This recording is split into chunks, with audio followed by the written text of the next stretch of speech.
بسم اللہ الرحمن الرحیم۔ جب سورہ تبت یدا نازل ہوئی اور ابو لہب اور اس کی بیوی ام جمیل کی اس صورت میں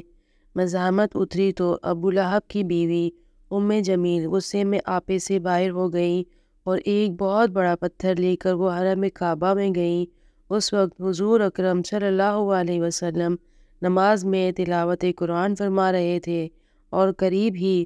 حضرت ابو بکر صدیق رضی اللہ عنہ بیٹھے ہوئے تھے۔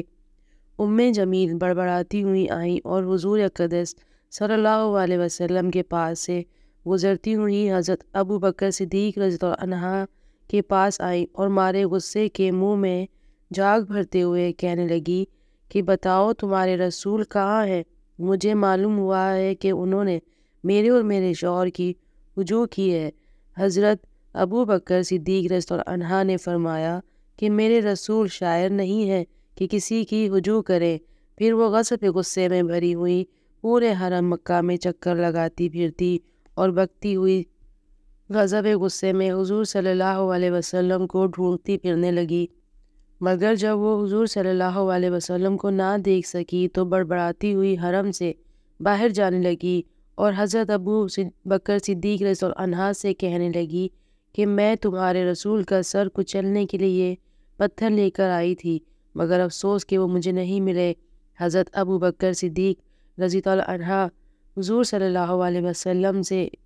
اس واقعے کا ذکر کیا تو آپ نے فرمایا کہ میرے پاس سے وہ کئی بار گزری، مگر میرے اور اس کے درمیان ایک فرشتہ اس طرح حائل ہو گیا کہ آنکھ پھاڑ پھاڑ کر دیکھنے کے باوجود وہ مجھے نہ دیکھ سکی۔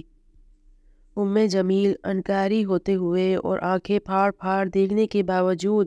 حضور علیہ صلی اللہ علیہ وسلم کے پاس ہی سے تلاش کرتی ہوئی بار بار گزری، مگر وہ آپ کو نہیں دیکھ سکی۔ بلا شبہ یہ ایک عجیب بات ہے اور اس کو حضور اکرم صلی اللہ علیہ وسلم کے معجزے کے سوا کچھ بھی نہیں کہا جا سکتا۔ اس قسم کے معجزات حضور صلی اللہ علیہ وسلم کی طرف سے بارہا صادر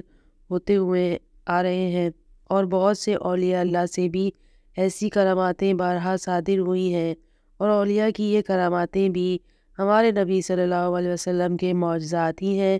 کیونکہ ولی کی کرامت در حقیقت اس کے نبی کا معجزہ ہوا کرتا ہے۔